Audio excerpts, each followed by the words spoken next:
Good morning. Hi, Peggy. Good morning, Michelle. How are you? I am doing fabulous. How are you doing? We're doing great. And I have Willie in my lap so he doesn't bark during the interview. So, Willie, Come say hello to on. everybody out there. Say hello, Hi, Mrs. Bell. Willie. Say hello. Willie is You're awesome. our little 11, 12-year-old. So, Little yes, 12-year-old. Oh my goodness. yes. I have a Boston Terrier and Oh, yeah, wow. yeah, very needy.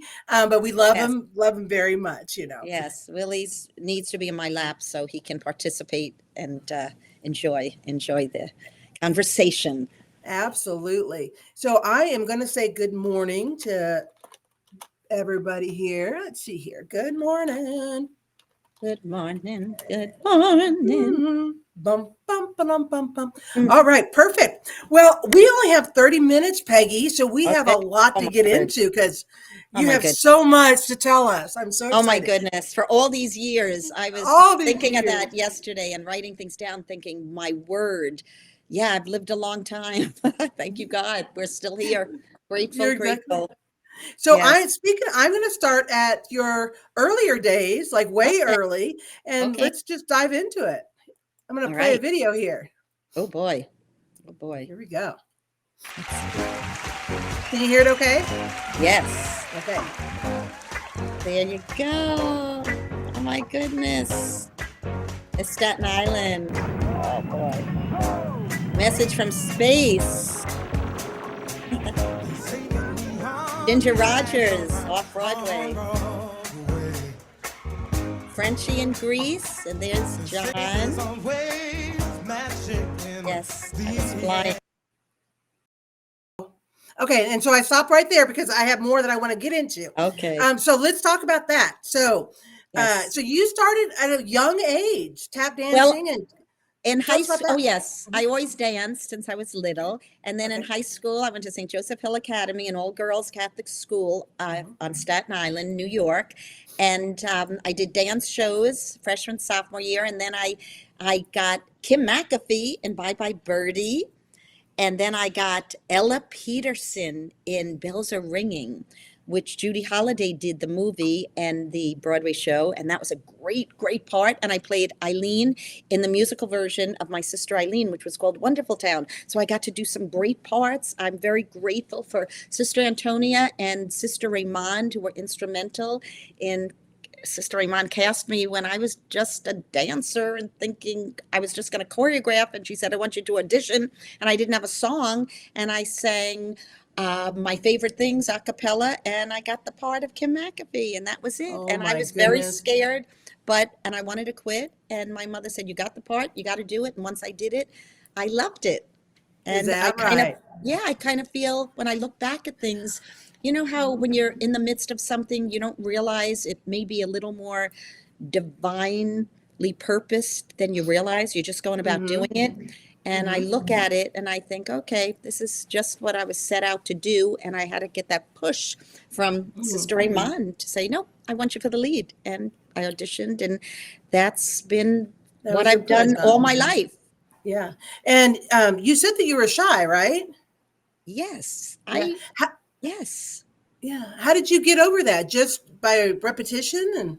Well, this is the thing. I was always good one-on-one with people, and when I'd be on stage, it was amazing. But then I was nominated, and I was president of the Drama Guild, so I had to get up and give speeches. But I could get up and perform in front of thousands of people. But when I had to do something like that, and over the years, of course, Senior America and my life, and I started doing Mhm. industrial shows and speaker training. But in the Mhm. beginning, I was very shy. Yes. Interesting. Yeah. But when you prepare and you do the work and you're called to do this, then I was able to break forth and do it. Wow. Yeah. That totally makes sense. And then so let's kind of transition into MASH. So before I show that clip, All right. tell us how they reached out to you and what was that all about? All right. I'll go back after I was in New York and I did my first summer stock, which was Town and Country Playhouse in Salem, New Hampshire. And then from there, I got a call to do Ginger Rogers in the musical Valentine, to Fred Astaire and Ginger Rogers, and that was amazing. And from there, I got great reviews from the New York Times, and then I got my agent, I got my manager, and then I did Once in a Lifetime at Arena Stage. I played Susan Lantony, Susan Walker in Once in a Lifetime, and Tom Moore, who I am forever grateful. And every time we see him, he was the director of Grease, but he directed Once in a Lifetime in Washington, D.C. And then eventually I got a call for Grease. And then I got cast as Frenchie in Grease. And I did. So what was it like with John Travolta, meeting him? Well, you know what? It was quite amazing. I'm very, very grateful because I was so young. To be on Broadway was a dream come true. So at that age, to have it happen was quite amazing. And I have right here, just last year was the Grease 50th anniversary of when it opened on Broadway. Fun. And here's the book that was written. And I have 4 stories in it and 8 pictures of myself. Yes. And it's so awesome. I know. And here is my graduation picture. There I go from high school. Isn't that fun? Isn't that amazing? So anyway, so I went on the national tour. You look the same. I will just say thank you. I will just say thank you. I don't know. It's amazing. That, but we were taught by the nuns, when someone gives you a compliment, you say thank you, whether you believe it or not. So I will just say thank you. I will just say thank you for that. Funny. So I did the national tour with Adrian Smith for a year. And then I got to go open on Broadway, and I opened with Adrian, and then I got to do it with Peter Gallagher. I got to do it with Patrick Swayze. I got to do it. Treat Williams jobbed in, and John Travolta would job in. And that was such an amazing experience. It was a dream come true. It was one of the dreams of my life that came true at an early age. And then from there, I got an audition for this movie called Message from Space, and it was Japan's answer to Star Wars. So I went and did that for 5 months in Japan, and I got to do it with Philip Kasnoff, who was also an original greaser. So you lived in Japan for 5 months? Yes. Wow. I lived in Kyoto and Tokyo, and that's where we filmed A Message from Space. And it's interesting because Hiroyuki Sanada is he was, I think, 19 at the time. We were all young. Now he's a big movie star in Japan. So I did that. So then I was able to finish my Broadway run. And then I went out to LA. And what I got first in LA was Billy Liar, a pilot with Steve Guttenberg. Do you remember Steve Guttenberg? Yeah, I do. Yes. We saw him recently. Jeff and I, my husband, and I went to see him in the Gutenberg Bible. He has a new show, one-man show. Actually, he has 3 peripheral comedians who are phenomenal around him. And we got to see him like 5 months ago in New Jersey, and now he's on tour. So that was our first pilot. And John Rich from All in the Family, he directed it. And he said to us, he said, "You too, are you ready to be big stars? If this pilot gets picked up, you're going to be big stars." It didn't get picked up. But Steve went on to do a lot of things in Hollywood, and I did some things. Well, anyway, so then after that, after that is when I had the audition for MASH. I had never seen MASH. I had never seen it. It ran for 7 years because I had been doing New York, and I had done some tours. I did Irene at Gateway Playhouse. I did Polly and the Boyfriend, Atlanta, Georgia. So I was just working. I didn't watch TV.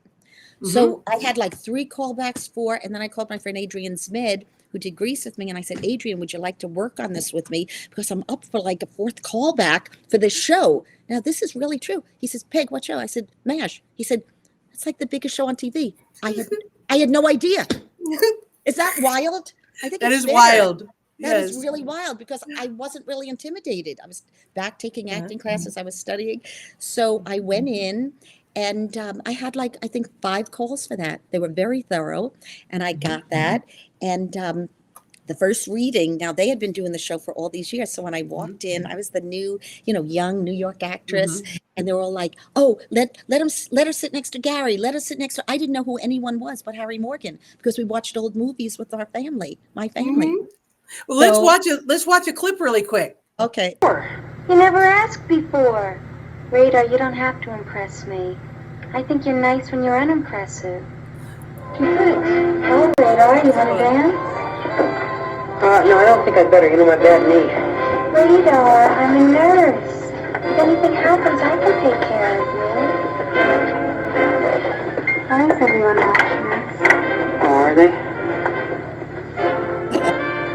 Well, maybe it's just because I'm here with the prettiest girl in camp. I think that's so awesome.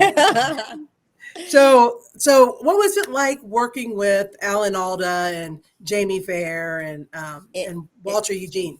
It was amazing. It was amazing. The first Because you're new, and you said that you don't know these new. people. You're just I on knew no set. one. On set, yeah. Yeah, new one. And I was young. And when I walked in, they were all like, sit next to me. Oh, let her sit. No, I want to sit next to her. And then Alan Alda's like, boy, why does Radar get all the good ones? Oh, they were being so nice. So we did a general reading like we would for a stage play. So this was so interesting because they had done it all these years, and they were just my theory about this is they were all older when they got this show. And I did a few pilots that didn't sell. Like George Clooney, I think, did 9. So when you get a show that sells, that's doing so well, you work as a team. They were so grateful because they were actors. Actors know how to schlep. You get a job here, you don't get a job there. So they were such a team, and they worked such as a collaborative, just cohesive, one piece working together, one pie, all working together. So when we were doing the reading, Gary Berghoff, he's like, oh, if I said that, she wouldn't go out with me. That's so stupid. And the writers were like, well, what would you say? So they were taking notes. So then they went back, and the next day is when we started shooting. And the MASH set started at 7 and ended at 7. It was one of those sets that doesn't always happen. You can go to 10:30 at night, you're going to 11 at night. They were 7 to 7, basically. Of course, I had to be there at 5 a.m. for makeup. But it was just, and the writers would go, okay, what would you do? They wrote it, they came in, and this is interesting. When I did Message from Space, the first scene I ever did on film was like 10 minutes, and I thought it was a rehearsal. And being a Catholic schoolgirl, you memorize everything, you got everything down. Kinji Fugasaku was the director. He did Tora Tora Tora. He was like the master there. So we shot it, and I thought it was rehearsal. They said, take, that's a keep. So I did one take for the first scene I ever did on film. One take? Yes, I looked at Vic Morrow, and I'm like, what? I didn't feel as comfortable. So Vic Morrow said to me, he did combat, and he was a big star then. He said, if you're not feeling good about it, just go, you can make a little like, oh my gosh, do something. He told me, because they want to save money. So anyway, so when I got to the MASH set, Gary said to me, he said, okay, if you're not feeling good with something, give me a look. And I'll say, you know what? I want to do that again. Now, he was in a position to do that.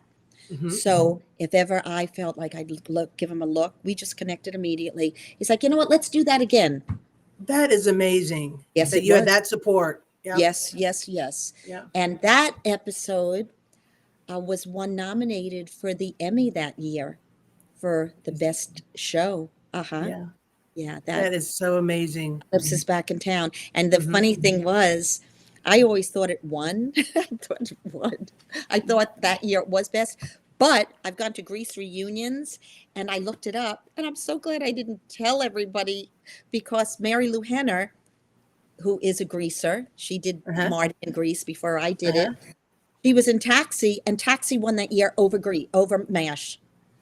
So, but that if you're going up against Taxi, that's pretty good odds, because that was a good show as well.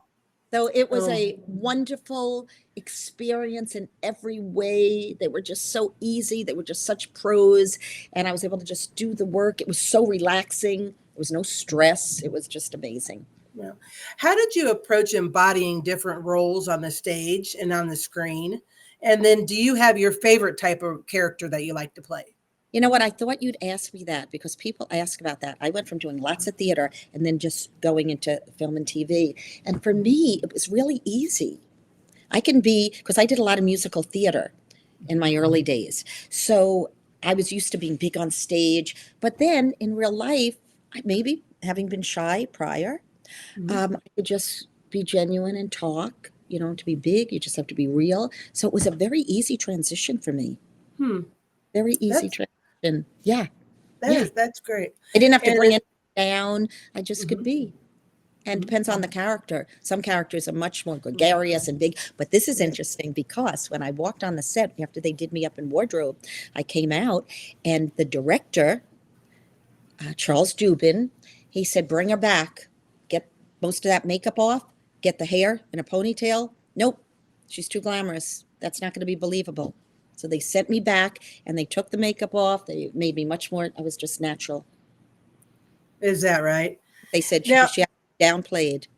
she has to be downplayed. That's Yes. great. Now, since you've graced numerous amounts of stage and movies, is there a particular moment in your career that you like reflect back on and you learned from, or maybe Yes. a mentor? Well, I'm very grateful, as I said, for Sister Antonia and Sister Raymond and Tom Moore.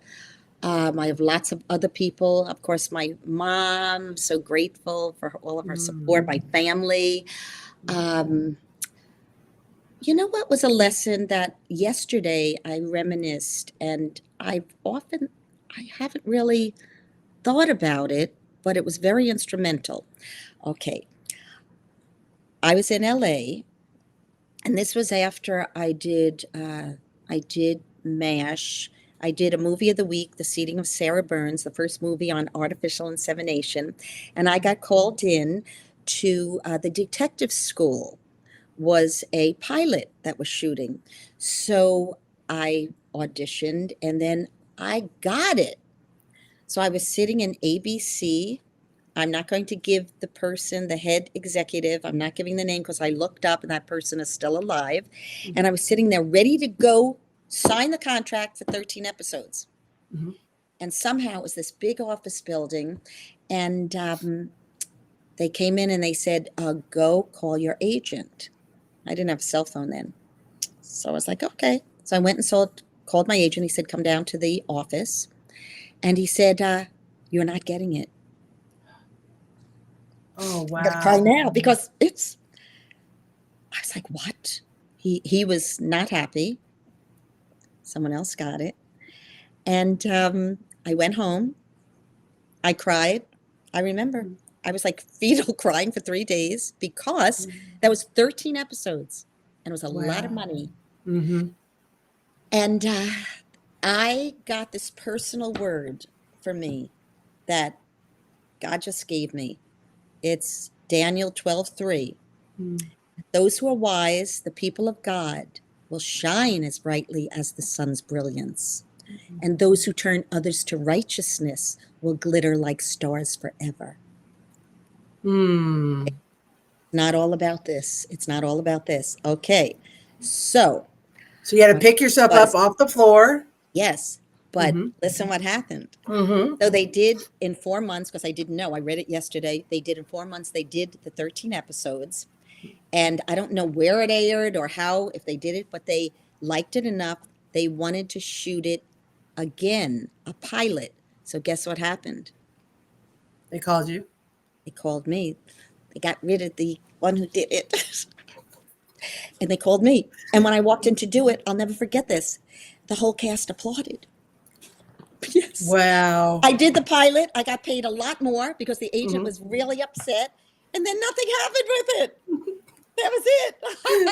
So I told my sister this yesterday. The lesson was, it's, that was devastating. I didn't make the big bucks, but I got to do it.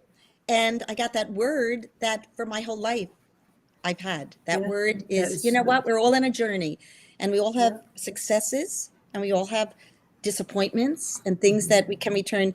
That wasn't a tragedy, but some people have tragedies. And are you going to turn the tragedies into triumphs? I should go, God, you can turn all things around and work them for good for those who love you and are called according to your purpose. So that's what I got from something that was so disappointing at the time. Oh, I Yeah. cried for 3 days. I Like for remember 3 I was living in Brentwood in a lovely apartment with a roommate, and I cried for 3 days. But then it's like, okay, then I went on, and then I did Eight Is Enough, and then I had a breakup. I moved back with a guy, and I moved back to New York. It was time, though. I felt it was time to move back. Oh no, I have to tell you what I did do.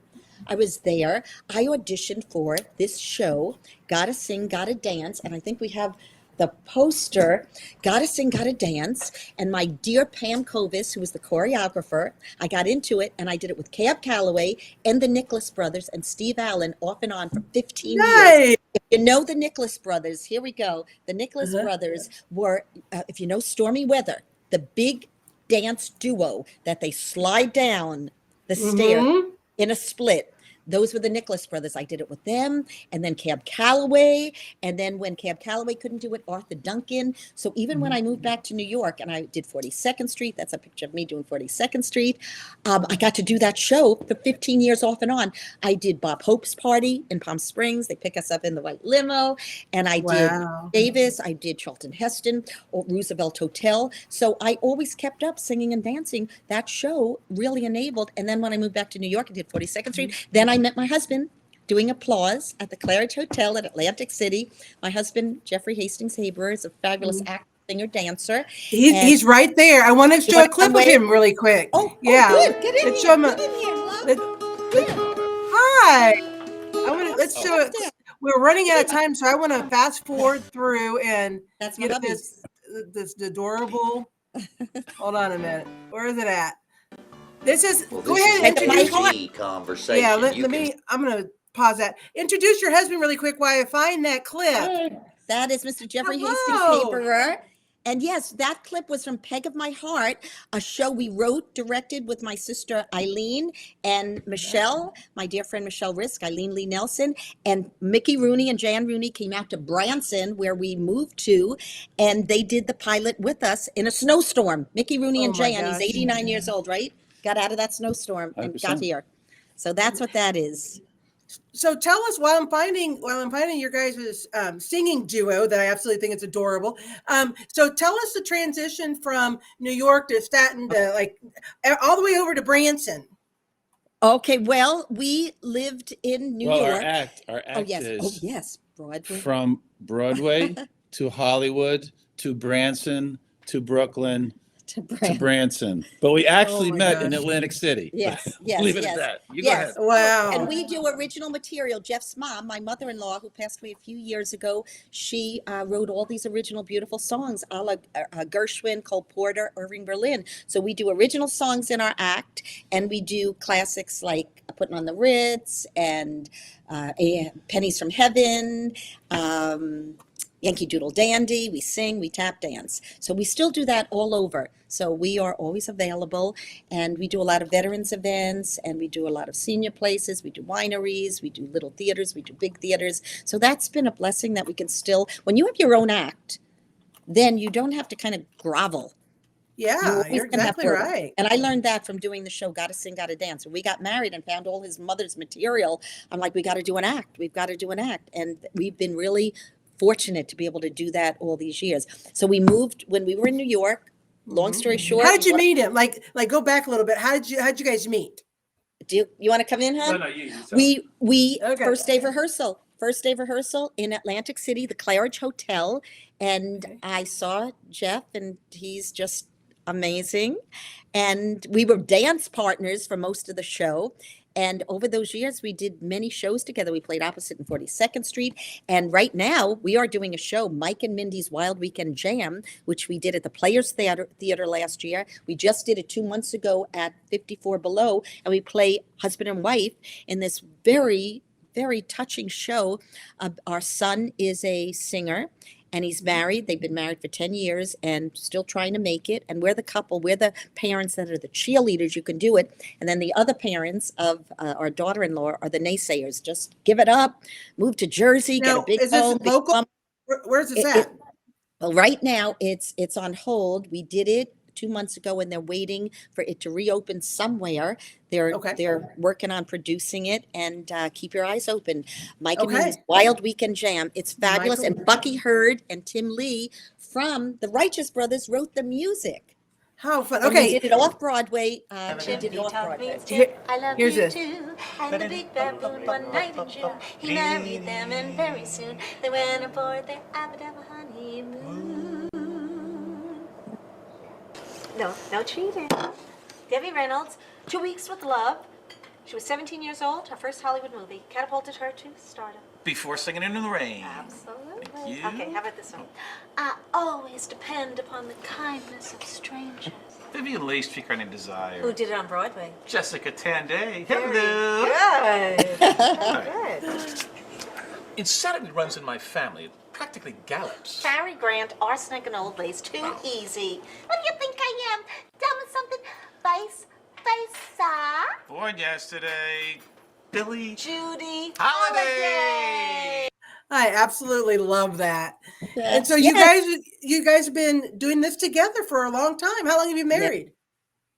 20, going on 27 years. 27 years. Yes, and we did adopt our little baby. Yes, tell us about that really quick. I know that we're running out of time. Tell us about Okay. your wonderful daughter. Okay, I'm just going to say this is one of our dearest friends, one of my first musical director off Broadway, and he wrote a book, and I have on page 77 a little story he wrote about me. But that's I wanted to put in for the people that were mentoring me most of my life. In the business. Absolutely. So that's my Bob Marks, my dear. Okay, our daughter. Long story short, Jeff's sister, my sister and brother-in-law were missionaries in Nepal.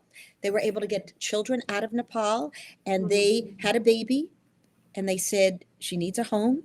And they called us. We had just moved to Jersey to a house we thought we'd live in the rest of our lives. We adopted the little girl. And when she was 15 months, and long story short, we performed in Florida years prior, and someone said we belong in Branson. And after we adopted her, in 2 years, we just felt led to go visit Branson. We went to visit Branson, and we moved here when she was 4, and we raised her here, and she's phenomenal. She was been a dancer. She was Miss Missouri's Outstanding Teen, and she's now in med school. She went to University of Alabama in med school, and she's our gift from above. Helena is her name, and it means light. My mother's name is Helen Lee, and she was named after her grandma. Yes. Hello. Oh, that's amazing. That's so amazing. Well, we will probably be over, but I want to end with your senior Miss America, and I think this is so neat. And then your inspiring speech. So But I had a dream to be Miss Staten Island, New York, at 18 years old, and it meant the world to me. And I didn't win. And then at 19, I went in again, and my family was falling apart, and I thought this would be so wonderful. Everyone would be happy. And I didn't win. So I had to die to that dream, because it's never too late to dream a new dream, and it's never too late to live out an old one. Risk is the difference between assured mediocrity or possible greatness. Very is the acronym. Be yourself. You are fearfully, wonderfully, uniquely made. Don't compare and don't compete with anyone else. You just be uniquely who you are. E, enjoy yourself. These are moments that you want to cherish and take home fabulous memories. R, receive from one another. You can all learn and grow from each other and receive from your audience. The other R is respond to one another. Be generous with one another. And also respond to your fabulous audience. And Y is yell if you have to get your point across. I like coffee, I like tea. I'm Peggy Lee, and I'm 63. Yes!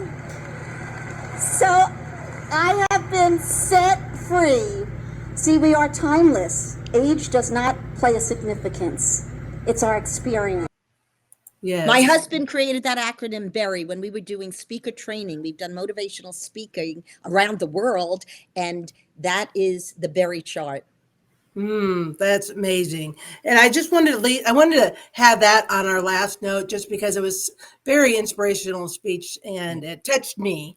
Yes. So do you have any last words of wisdom or anything that you could leave us? Yes. Well, you know what? In senior America, you have evening gown, you have interview, you have talent, and you have a philosophy. And I received this in a dream the night before I was to interview. I thought, oh my goodness, what am I going to say? And it needed to be 35 seconds or less. I woke up at like 3:04 in the morning, and this is it. Why am I here today? Because it's never too late to dream a new dream, and it's never too late to live out an old one. It's never too late to begin again, and it's never too late to make a new friend. It's never too late to forgive, and it's never too late to fully live. It's never too late to love, because God is love, and love never fails. So never give up, because it's never, ever too late. That's wonderful. All of us. That's for all. Mwah! Thank you so much for Thank you, coming on my Michelle. show. I had a It was wonderful wonderful. God bless And- you. Jeff, come say goodbye. And Willie, Bye, say Jeff. goodbye. Bye, Willie. Bye. Bye. Thank you. You're a wonderful tech man. He was good. Yes, Jeff did a great job, and you didn't even bark. You need You a did. bath. You need a what is it, a treat? Does he know what that word is? Yes. He needs a Oh, treat. he gets burgers. He Oh, eats yeah, very well. He eats very well. Spoiled. He's Spoiled. he's loved. He's They loved. say I Spoiled. spoil him. I say I Spoiled. love. That's There you right. go. All He's right. our Love you boy. guys. God bless Thank you. you. Susan. God bless Thank you you. so much. All Had a right, great bye-bye. time. Bye bye. All right, bye-bye. Bye bye.